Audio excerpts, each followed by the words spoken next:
Edson. Olá, Márcia. Boa noite. Boa noite, Vamos Edson. dar, vamos dar início, então, à nossa live. Boa noite a todos. Sou o professor Edson Amarante, integrante da Chapa 2 do Conselho Regional de Medicina Veterinária do Rio de Janeiro. Hoje a nossa live Mudar para Inovar, né, uma renovação, uma mudança no nosso conselho.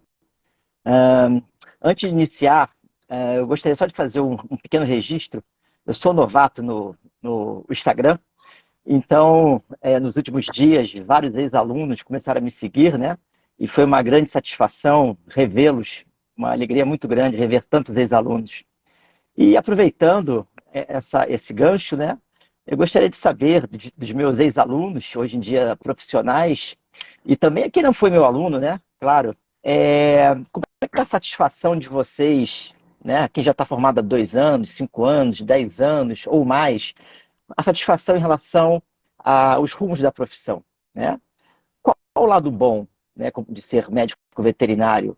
É importante saber para dar continuidade. E, por outro lado, quais são as aflições, né, o que aflige vocês no exercício da profissão? Né? É bom para a gente saber, para conseguir tentar mudar, né, o que não está bom. A nossa Chapa 2, ela tem profissionais, são um grupo muito eclético, né? Profissionais de várias áreas, inclusive zootecnista. Não esquecemos a zootecnia, de jeito nenhum, daremos uma atenção mais do que especial à zootecnia e aos zootecnistas, né? Então, faz parte hoje dessa live a doutora Márcia Rolim, nossa candidata a presidente, e o doutor Rafael Carvalho, formado pela Unesa, com pós-graduação em cirurgia de tecidos moles de pequenos animais, pelo Centro de Desenvolvimento da Medicina Veterinária, o CDMV, né, que vai contribuir com sua participação. Então, a doutora Márcia, caso queira complementar. Primeiro, boa noite, Edson. Um prazer tê-lo na chapa. Eu sempre digo que nós convidamos todos os veterinários e zootecnistas para comporem a nossa chapa, além de serem amigos, queridos, também são pessoas extremamente competentes, com muita experiência na área e que têm muito a contribuir, já contribuíram muito e com certeza podem contribuir muito mais para a medicina veterinária. Eu também não posso deixar de dizer para todos que nos assistem que é importante vocês verificarem as propostas das duas chapas e tomarem as decisões. Lembrar que o voto ele precisa ser consciente. As eleições serão online, vocês podem verificar no site, pelo site, todas as nossas propostas, e lá também nós temos um grupo que nós vamos deixar o link para vocês. Esse grupo é um grande grupo onde nós estamos tirando dúvidas e também recebendo participações, né, Edson? Já que a gente está fazendo uma gestão participativa, isso é o mais importante.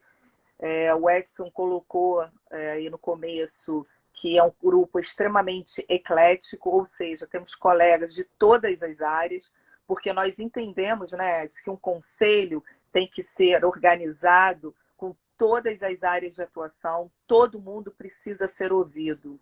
Isso aqui é um conselho, né? Não é uma associação de especialistas, é um conselho. Então, frisar isso, todos serão ouvidos. Vocês podem ter certeza, se a Chapa 2 estiver no conselho, nós estaremos representando cada um de vocês.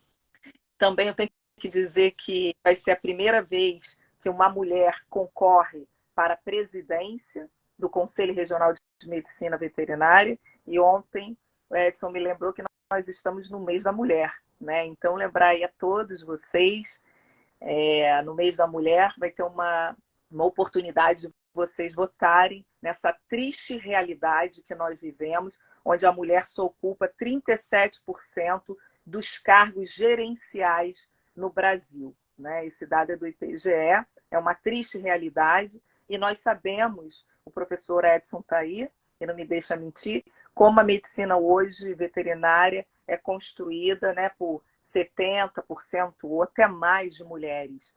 Eu estava lendo um artigo ontem, onde as mulheres já no Sudeste, na área de medicina veterinária e de zootecnia já corresponde a 55% da força de trabalho. Então, nós precisamos também ter essa representatividade, precisamos ocupar esses cargos. Eu fui a primeira mulher a ocupar o cargo de subsecretária de Vigilância Sanitária do município do Rio de Janeiro. Isso também me indignou muito, como uma mulher nunca tinha sido convidada para assumir um cargo de gestão, de subsecretaria. Então, nós precisamos sim mudar essa realidade, quebrar essas barreiras, como outras, que a gente vem quebrando ao longo do tempo, desses preconceitos, nós precisamos quebrar. E nós vamos ter hoje uma participação também do Dr. Rafael, uma pessoa mais jovem, onde a gente precisa conversar com ele sobre essas expectativas do mercado de trabalho. Entendemos que a medicina veterinária ela evoluiu bastante na área das especializações, mas como está nosso mercado de trabalho? Qual é o impacto que o Dr. Rafael verifica quando ele entrou no mercado?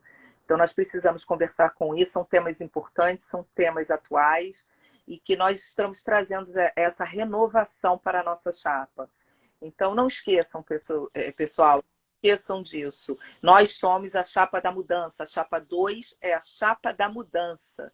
Nós tivemos décadas e décadas da mesma gestão. E por que não mudaram? Por que vão mudar só agora? Então, nós temos a oportunidade de fazer essa mudança, Edson. Isso aí. Nós temos na nossa chapa um componente bem jovem, a doutora Isabela Morales, que é a mais jovem do grupo, e ela representa a renovação.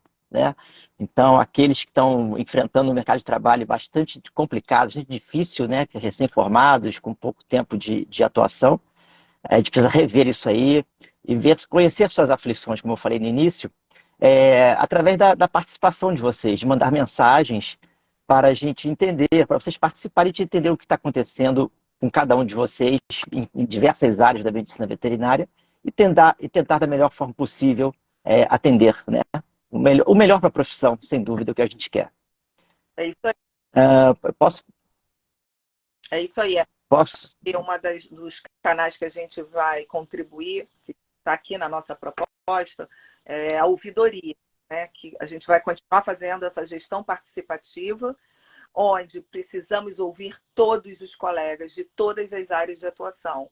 A ouvidoria é um órgão extremamente sensível e nós precisamos estar ouvindo tanto a sociedade quanto os nossos colegas. E nessa sensibilidade desse órgão, quando eu tive na gestão da prefeitura, foi um órgão onde nós demos muita relevância, porque eles nos alerta e nos traz o que a sociedade, o que os nossos colegas estão pensando da nossa gestão e como eles podem participar. Sem dúvida, a criação de algumas estruturas de inovação, como a proteção ao médico veterinário, a criação principalmente contra ataques digitais, que hoje em dia está em evidência, são inovações importantes dentro das nossas propostas. Perfeito, André. Boa lembrança. Os colegas entraram em contato conosco e falaram, quem nunca? Qual colega? Se você não sofreu, você deve conhecer algum colega que sofreu um ataque desse, seja por um tutor, seja por um proprietário, e muitos ficam abalados. Eu acabei de receber aqui uma mensagem, Edson, de uma colega nossa, acabei de receber, ela falando que ela fez zootecnia, fez medicina veterinária e ela desistiu das duas carreiras. E hoje ela se encontra com diversos problemas mentais, vem sofrendo com isso, com depressão, com uma tristeza muito profunda. Então, a gente precisa ter um apoio a esses colegas e é a realidade do médico veterinário e do zootecnista. Essa é a grande realidade. A saúde mental é o que tem de mais importante no século XXI, para várias áreas de trabalho, sem dúvida, a gente não pode deixar isso de lado, em hipótese alguma. Rafael chegou, Edson? Rafael está presente? Não estou. Rafael. Pronto, consegui. Isso. Não estava ouvindo vocês, mas agora consigo ouvir. Boa noite, Rafael. Bem-vindo. Obrigado, Edson. Obrigado Eu que agradeço aí. Obrigado por ter aceito o convite para participar aqui da nossa live.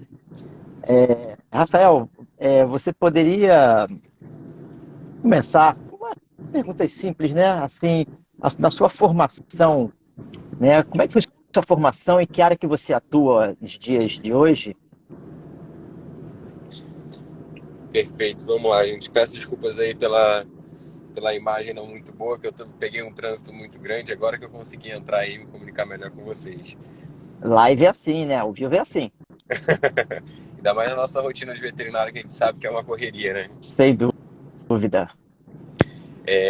Então, vamos lá. A minha formação, eu me formei lá na Universidade Unesa, né, na Estácio de Vargem Grande. E desde a da graduação eu já foquei bastante, sabendo principalmente, acho que é algo que a gente vai levar em consideração e vai colocar como pauta, que é essa questão de termos muitas universidades aí pelo Brasil, principalmente aqui no Rio de Janeiro espalhado, e a dificuldade em relação ao ensino sendo passado nas faculdades, né? A gente acaba tendo uma procura muito grande pela educação continuada. Então, desde da minha graduação, já tendo a minha ideia aí de querer seguir pela parte da cirurgia, que eu já tinha uma ideia de que eu queria seguir por essa área, eu procurei bastante a educação continuada voltada para a área de cirurgia. Então, assim que eu finalizei a faculdade, já consegui atuar. Eu estava entre entrar aí numa residência, que a gente sabe que uma curva de aprendizado, principalmente para a área de cirurgia, demanda de uma prática muito grande, né? E aí tive outras oportunidades, que foi participar dentro dentro de uma universidade, sim dentro de uma empresa privada, atuando só na área em que eu de fato escolhi, que foi a cirurgia, né? E aí logo em seguida, finalizando a graduação, eu já entrei para pós-graduação, tendo uma vivência prática voltada para dentro de um projeto chamado de trainee, né? Que a gente fala que é como se fosse uma residência dentro de uma empresa privada, focado só nessa área que foi a cirurgia. Então hoje, depois da pós-graduação, hoje continuo atuando só com a área de cirurgia, com um foco um pouco maior aí numa área em que a gente está tentando desenvolver cada vez mais dentro da medicina veterinária, que é a videocirurgia, que é o que dentro da veterinária a gente tem um delay muito grande quando comparado da medicina.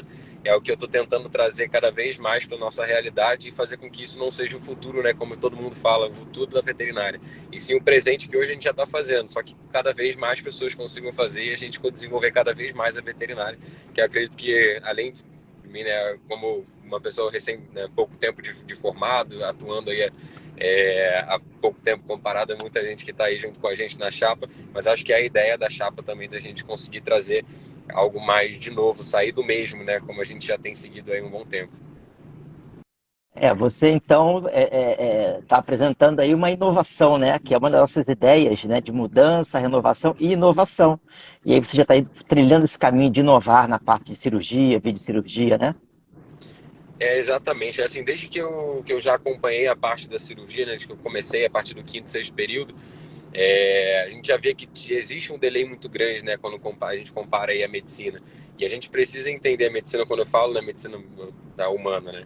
A gente precisa entender que, de fato, a gente atua como médicos também, né? E esse delay a gente precisa tentar diminuir cada vez mais. Assim, eu parto muito desse princípio e acredito da galera, uma cabeça um pouco, né, mais nova, de a gente tentar trazer atualização para dentro da medicina veterinária e parar com esse a gente sempre fez assim, então vamos continuar no mesmo. Então a ideia, né, quando a gente entrou nesse projeto, tem 3 anos que a gente entrou no projeto e começou a trazer a videocirurgia para dentro da veterinária. Hoje eu procuro fazer palestra, né, e tentar divulgar isso, né, dentro das universidades, da galera que está dentro da faculdade, para que todo mundo consiga entender que isso é algo que não é o futuro. A gente precisa, o futuro é agora, quem faz o futuro é a agora. gente. Então, assim, Sem quem dúvida. precisa começar... e para o futuro começar a caminhar, quem precisa começar a dar o pontapé inicial é essa galera que está saindo agora, que está com todo o gás. Eu acho que e ter pessoas assim com essa mesma vontade num grupo, né, com bastante pessoas, isso anima bastante. E, Rafael, nesses primeiros anos agora, né, que você está atuando como médico veterinário, qual a sua percepção em relação ao mercado de trabalho? Era isso que você esperava? Alguma surpresa? Qual é essa percepção que você tem do mercado, da sua área de atuação de trabalho? Então, uma coisa que eu, além de atuar como cirurgião, eu atuo também dando aula, né? Ministro aula, principalmente lá no CDMV, que é onde foi a maior parte da minha formação, tanto do curso de atualização e pós-graduação. Hoje eu faço parte da coordenação da pós-graduação de cirurgia. E aí uma coisa que a gente tenta trazer bastante, conversando com a galera que ainda está na faculdade, é que, na verdade, quando a gente está dentro da faculdade, a gente tem uma dificuldade muito grande de entender, de fato, como é o mercado de trabalho, né? Porque a gente não consegue ter muito da ideia, a gente não tem uma doutrina ou uma matéria que faça com que a gente entenda como vai ser depois que a gente saiu da faculdade. Então ali a gente está dentro que meio de um mundo, uma realidade que é um pouco diferente. E aí, assim, falando um pouco da realidade em si, né, o que a gente percebe quando sai da faculdade é que a gente meio está solto no mundo e aí a gente começa a entender de fato como acontece, como funciona a medicina veterinária. E assim, óbvio que tudo que eu vou falar vai muito da parte em que eu vivi, que eu acompanhei, e aí vai muito de acordo com o mercado de cada um, que cada um atua. Mas eu vejo que foge um pouco do que a gente vê na faculdade, opa, perdão.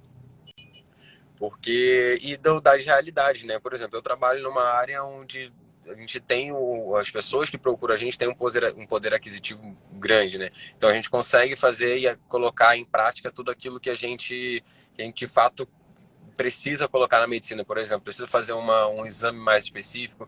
Então, assim, essa realidade acaba fugindo um pouco do que a galera que trabalha em outras regiões. Então, enfim, retornando à pergunta que havia sido feita, né? De como foi o mercado de trabalho para mim, saindo assim, que é um choque de realidade, de fato, quando a gente sai. Porque a gente fica muito voltado para o que a gente entende na literatura, o que precisa ser feito no livro, o que precisa ser acompanhado, mas quando a gente chega lá, não é muito bem isso que a gente encontra, né? Tem a parte da dificuldade financeira do tutor e a gente bate naquela questão de, tipo, preciso fazer aquele exame, mas a gente não consegue ter o retorno financeiro do tutor para conseguir fazer aquele exame que a gente de fato precisa. Ou quando a gente vê dentro do mercado em si, dentro das clínicas, né? Tudo aquilo que a gente aprende que deveria ser o correto, a gente vê que tem muita coisa que acaba não sendo feita da forma correta. Eu falo muito pela parte da cirurgia, por exemplo, os cuidados de asepsia, antisepsia cirúrgica, preparo de material cirúrgico. Quando a gente vê isso na literatura e dentro da faculdade, tudo é muito lindo. Quando a gente coloca isso na prática, a gente vê que grandes serviços privados acabam não tocando muito daquela forma. Estou fazendo, né, uma reflexão muito do que eu vejo dentro da atuação como médico veterinário em si, né? O que a gente vê dentro ali dos serviços de veterinária. Mas, assim, acho que vai muito de cada área mesmo, né? Como que é esse mercado de trabalho para cada um. Dentro da cirurgia, a gente vê uma dificuldade muito grande, principalmente da parte financeira. Eu costumo falar para os meus alunos que normalmente a gente entra na veterinária com uma visão muito romântica da veterinária, que é só cuidar do animal, né? E a realidade é bem diferente disso, né? Que você está explanando para a gente. E as diferentes regiões econômicas que a gente tem no estado, né? Exato. E aí o que você falou, nem todos os tutores têm o mesmo poder aquisitivo, mas os animais precisam ser tratados, precisam ser cuidados, né? Então, às vezes é um obstáculo que, às vezes, dependendo, é mais difícil ser superado, sem dúvida. Mas muito boa a sua colocação. Essa questão de obstáculo, eu acho que eu vejo cada dia a gente mata um leão diferente, né? Cada dia a gente sabe, o que a gente percebe muito é que às vezes a gente sabe o que precisa fazer, a gente quer fazer, só que a gente bate em uma outra barreira. E isso que você comentou em relação a gostar dos animais e fazer veterinária são coisas totalmente diferentes, né? Principalmente dentro da faculdade a gente vê muito isso, né? O amar os animais é uma coisa, agora o ser veterinário é outra coisa totalmente diferente. Apesar dos viver o dia a dia, né? Viver o dia a dia é diferente, né? Exatamente. E Rafael, você está satisfeito ou o que você espera dos rumos da medicina veterinária? Então, eu acho que foi muito do que eu cheguei a comentar até agora há pouco, né? Eu acho que a gente faz agora, a gente que eu coloco a galera que está saindo dessa nova geração de veterinários, né? Eu acho que a gente precisa se colocar como o futuro da veterinária, né? Eu vejo que tem muita gente que reclama e, assim, eu graças a Deus, não tenho o que reclamar. A gente sabe que sempre tem seus pontos positivos e negativos, assim como qualquer profissão. Mas eu acho que a gente não pode ficar parado o tempo inteiro, de braço cruzado, reclamando sempre da nossa profissão, se a gente não levantar a cabeça, levantar os braços e começar a correr atrás do que a gente quer de colocar como diferencial para nossa classe, né? as coisas não vão mudar. Não adianta a gente ficar sentado, né, parado e reclamando sempre, a veterinária sempre foi assim. Eu acho que tem muita coisa para mudar, principalmente eu acho que de alguns anos para cá, mesmo com pouco tempo de formação. Mas acompanho muito tempo, né, desde o terceiro período, eu fiz estágio durante muito tempo com a doutora Heloísa Jussen, com pessoas, né, de renome, e eu vejo que essas foram pessoas que fizeram um diferencial dentro da medicina. Então, acho que a gente precisa de mais pessoas que tenham essa mesma garra e vontade para que a gente seja a diferença. E, assim, a gente tem muitos veterinários em formação, mas acho que a gente bate muito nessa questão aí de amar muitos animais e tem que entender que a medicina tem que ser o diferencial. A gente tem que estar aqui para fazer medicina veterinária, né? Não só para amar os animais. Mas voltando nessa questão da diferença, eu acho que eu me coloco como parte dessa diferença. Eu acho que é responsabilidade minha começar a dar esse pontapé inicial para que a veterinária daqui a 10, 15, 20 anos a gente não escute, por exemplo, o que a gente escuta hoje da videocirurgia, que é o futuro, sendo que na medicina a gente já faz isso há pelo menos 30 anos. Né? Sem dúvida, parado que a gente não pode ficar, né? Como já dizia o velho ditado, pedra que não rola cria limo. Então a gente tem que estar em mudança, em constante insatisfeito até para tentar mudar. A insatisfação às vezes gera mudanças, né? Isso é interessante. Exatamente. Eu acho que uma coisa que eu gosto muito de colocar é que assim, a gente entende que quando eu falo em relação dos lugares onde eu trabalho, todo mundo fala, mas no seu setor é diferente. Só que a gente dá para fazer o melhor nas condições que a gente tem, né? A gente tem que fazer o melhor nas condições que a gente tem, enquanto a gente não tem condições para fazer melhor ainda. Então, isso aí. Agradeço. Nada. Pode falar. Agradeço sua participação, suas respostas para as minhas perguntas e passo agora para a doutora Márcia. Ela tem algumas perguntas para fazer também, Márcia? Sim, sim. Primeiro, eu só queria, Rafael, dizer para você que eu acho que você tocou em pontos extremamente importantes quando você falou da informação para o veterinário. Muitos veterinários, eu, né, que trabalhei na vigilância sanitária durante anos, muitos veterinários não têm informações sobre boas práticas sanitárias, sobre manuais de boas práticas. Essa informação ela é extremamente importante, porque isso é um processo de trabalho, pode mudar as pessoas, mas o processo fica ali. Sim. Então, e essa é uma das nossas propostas, Rafael. Vocês precisam ter informação. Você é bem informado? A minha pergunta. Você é bem informado sobre as regulamentações? Você é atualizado? Você sabe o que está acontecendo em relação a isso? Essas inovações regulatórias, que, principalmente depois da Covid, quantas surgiram? Então, assim, o meu questionamento é esse. A punição, né, ela é muito assertiva. Se eu entrar em qualquer lugar, qualquer pet shop, qualquer hospital veterinário, eu vou encontrar irregularidades. Eu não tenho dúvida em relação a isso. Mas eu quero saber, antes disso, se o Rafael ele tem a informação. Que é isso que para mim é importante. Para eu mudar essa realidade que nós vimos, porque antes da nossa gestão a realidade era uma, depois passou a ser completamente diferente. Por quê? Você tem hoje acesso à informação, você sabe aonde procurar essa informação, né? Então, a primeira coisa que nós vamos fazer, Rafael, é isso, é ampliar. E nós vimos na vigilância sanitária que os nossos cursos, o nosso investimento em educação foi fantástico. Nós saímos de 6 cursos para mais de 40 cursos. Então, por quê? Porque os veterinários e todo o setor de saúde, ele anseia por conhecimento. Ele não está ali para fazer a coisa errada, como o Rafael falou. A informação está aí. Eu me especializei, eu corri atrás, hoje eu sou melhor, hoje eu tenho um retorno sobre isso. Então, assim, eu não posso acreditar que um colega queira ser vítima do sistema, entendeu, Rafael? Eu não posso acreditar, porque essa não é a minha realidade. Eu tenho mais de 25 anos de formado e isso eu não posso acreditar. Temos que separar, sim, o joio do trigo. Aí sim vem a punição. Aí sim, para o mal profissional. O mal profissional que não quer seguir as informações que foram dadas claramente, os acessos, os manuais, os projetos. né? Então, a minha primeira pergunta para você é essa. Você se sente formado? A minha segunda pergunta, você falou que, né, que você correu atrás, você fez investimento na sua carreira como cirurgião, né? Mas quantas pessoas têm esse poder aquisitivo, né, Rafael? Hoje a gente vive num Brasil que tem várias realidades. Eu trabalhei muitos anos no interior, então tem muitas outras realidades. Então, assim, você percebe retorno na anuidade que você paga pelo conselho? Você não acha que o conselho podia trazer, junto com profissionais como você ou outros especialistas, cursos para os profissionais, para as pessoas que estão em busca de melhorar? Você vê, a minha pergunta é essa, você vê retorno, você percebe retorno na anuidade que você paga do Conselho Regional de Medicina Veterinária? São as duas perguntas que eu deixo para você, Rafael. Perfeito, vamos lá, vamos ver se eu consigo respondê-las as duas. Em relação à primeira, eu concordo plenamente, até porque eu acho que, como eu vim dentro de trabalhei sempre, fiz de estágio e de trabalho sempre dentro de uma única empresa, a gente sempre trouxe muito a gente precisa estar sempre se atualizando.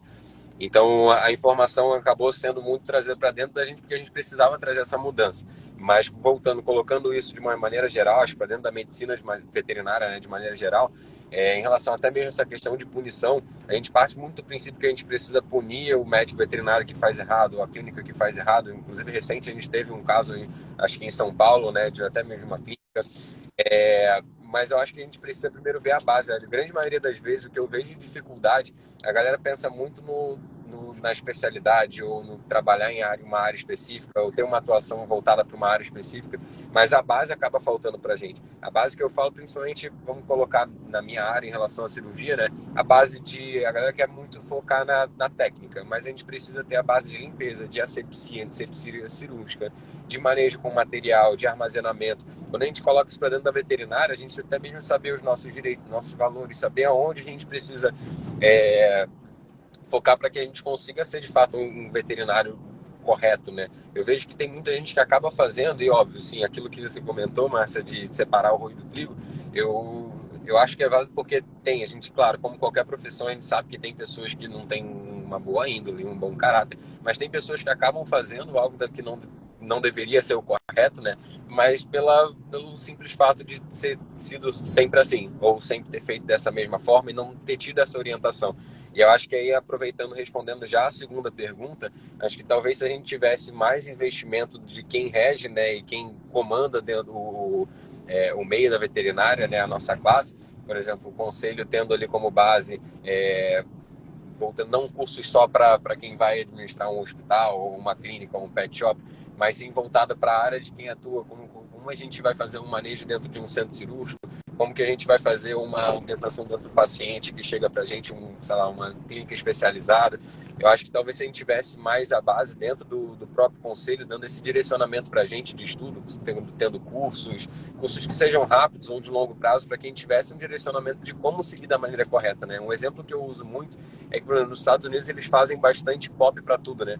Então, se a gente tivesse um guia de direcionamento para tudo de como a gente atua, como deveria atuar, eu acho que talvez dessa forma a gente estaria amenizando os problemas que a gente tem hoje dentro da veterinária.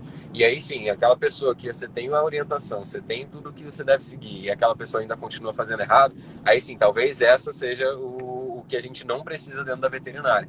Mas eu vejo que muita coisa acaba acontecendo por falta dessa base, e essa base eu acredito que venha do conselho mesmo. Primeiro agir de forma educativa, né? E depois pensar em agir de forma punitiva, sem dúvida. Exatamente. Não adianta a gente só punir se a gente não dá a orientação, né? Sem dúvida. É isso. Eu acho que é muito importante. Eu converso, né? Ontem eu tenho esse exemplo. Eu sempre ministrei palestras em diversos conselhos, né? Medicina, química, farmácia, nutrição, vários conselhos. E quando eu terminava a palestra, as pessoas me perguntavam: doutora Márcia, a senhora é médica? Eu falava: não. Eu enchi o peito para falar, eu sou médica veterinária. Sim. Ele falou: mas eu não sabia que o veterinário atuava nessa área. Eu não conhecia nada sobre isso.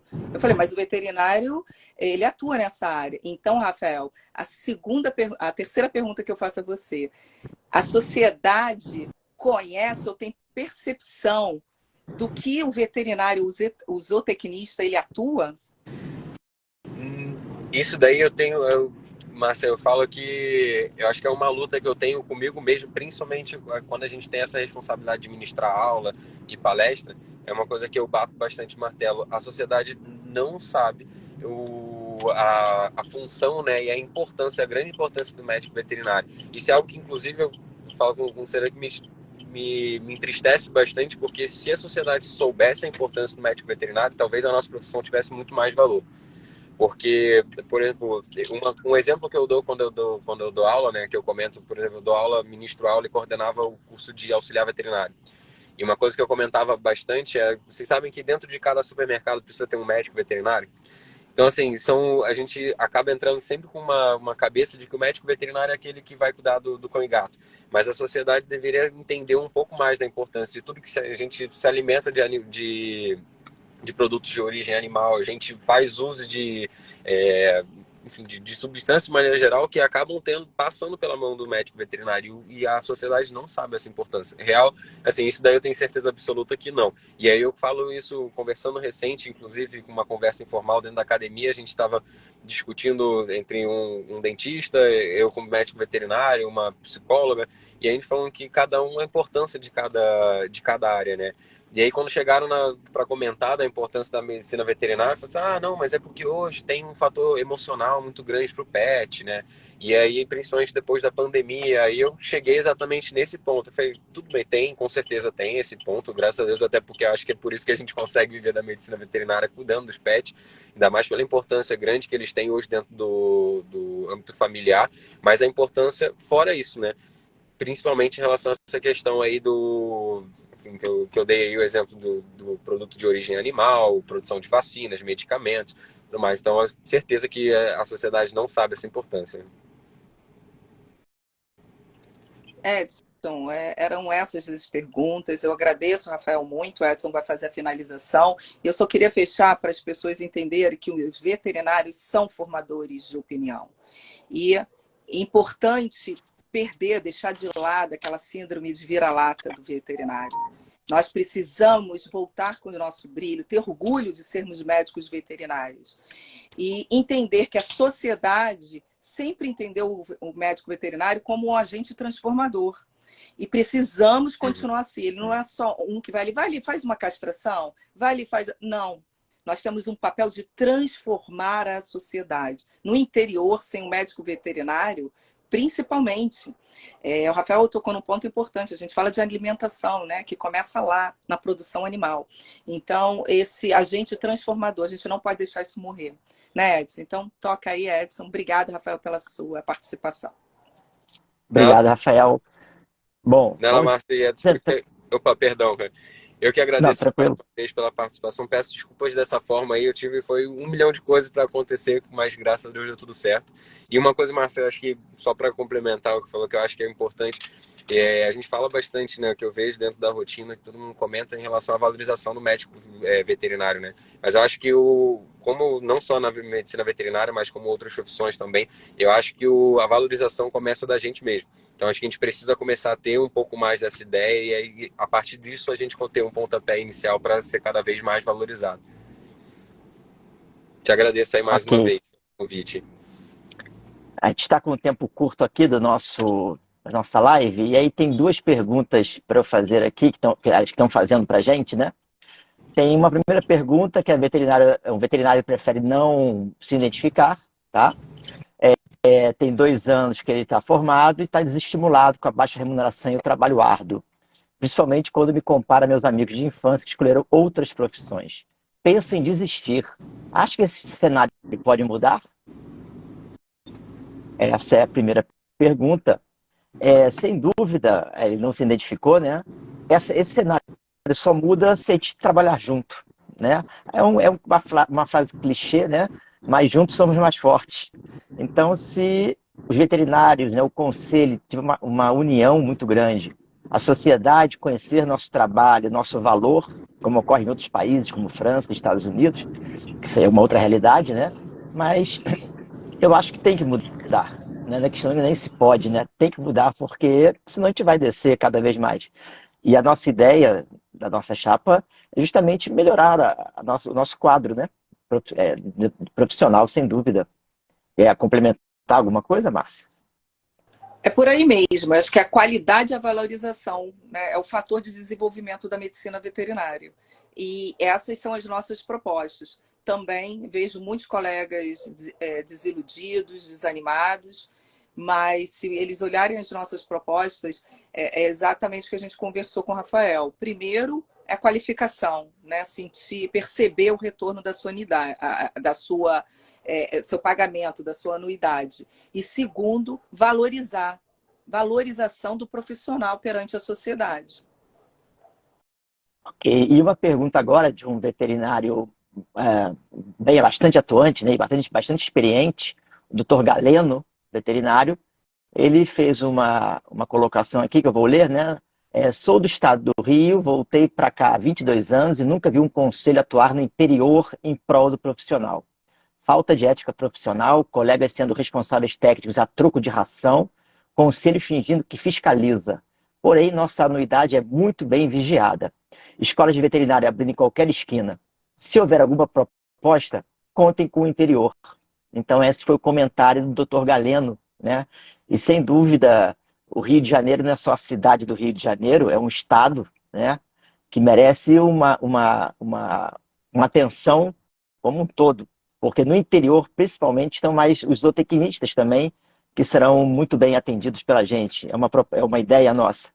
Então, sem dúvida, tudo isso tem que ser revisto, né?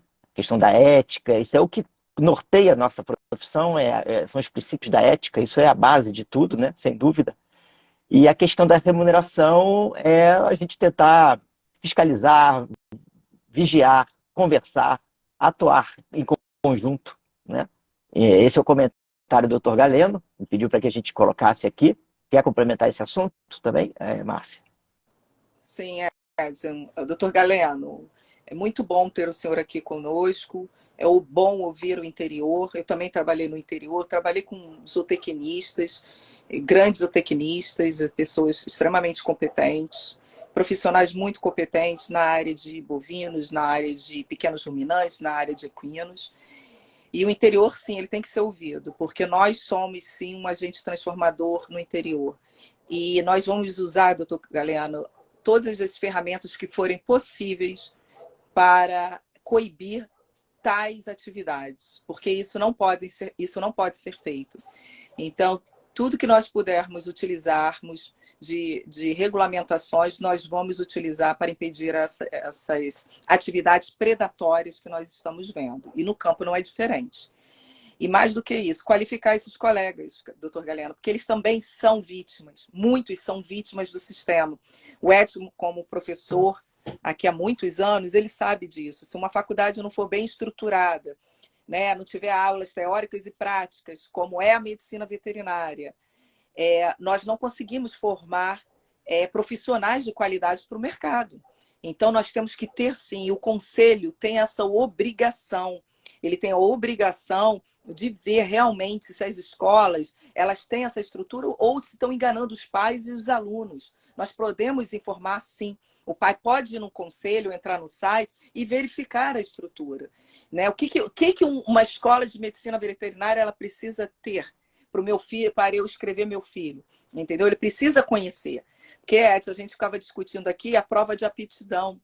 Né? Fazer a prova de aptidão para dar um corte nos médicos veterinários. A prova de aptidão, ela pode ser até, sim, uma das ferramentas, mas apenas, se for só ela, vai transformar o mercado numa indústria de cursinhos. Então não adianta em nada, a Sem gente tem que dúvida. mudar lá. Você, como professor, você pode falar muito melhor do que eu em relação a isso. Então, a qualidade do ensino tem que ser vigiada. E o mercado vai fazer isso, os pais vão fazer isso e os próprios alunos. Então, doutor Galeno, nós precisamos mudar lá na origem, na qualidade desse aluno e utilizar as ferramentas para coibir práticas como essa. Bom, eram esses duas perguntas, comentários que tinham aqui, Márcia, que eu recebi. Não sei se você tem mais alguma outra pergunta aí. Sim, A eu recebi Estefânia te 3 passou. perguntas aqui, Ed, só que isso já está passando aqui. Eu Nosso vou tempo está responder, muito curto. já está Não muito sei curto. E eu respondo depois aqui e coloco no grupo. E aí você pode já falar aí os comentários finais sobre a Tá, eleição. ok. Então, antes de tudo, dê uma chance à mudança, pessoal. Pensem nisso, né? Bom, nossas lives, então, acontecerão sempre segundas, quartas e sextas, às 20 horas, pelo Instagram. Todos estão convidados, devem participar, sem dúvida. E uma outra coisa que ficou faltando, caso a gente consiga ser eleito, né, que é o nosso objetivo, se Deus quiser conseguiremos, cobrem da gente tudo que está sendo falado nessas lives, nas propostas. Podem cobrar, vai ter ouvidoria para isso, né? Então, live segunda, quarta e sexta, às 20 horas, no Instagram. E não esqueçam, nossa eleição dia 28 de março, de 9 às 17 horas, online. Verifique se seu e-mail está cadastrado no Conselho, ok? Dê uma chance à mudança, falando de novo. Eu agradeço muito a participação. Chapa 2. Agradeço muito. Isso. Vote em uma mulher do mês de março, né? Exatamente. Bota em Chapa 2, pessoal. Então, agradeço muito a participação de todos, as perguntas que forem feitas que não conseguimos responderemos na sequência. E até a próxima live, segunda-feira, não é, Márcia? Nossa próxima live, segunda-feira, então. Contamos com a presença de todos. Obrigado, pessoal. Até a próxima. Só quero dizer que a Isabela entrou numa cirurgia de emergência, por isso ela não conseguiu participar, mas ela, se Deus quiser, ela vai estar em outra live aí com a gente, né, Edson? Isso aí. Obrigada, gente. Um abraço. Obrigado a todos. Tchau, tchau. Um abraço a todos. Bom revê-los.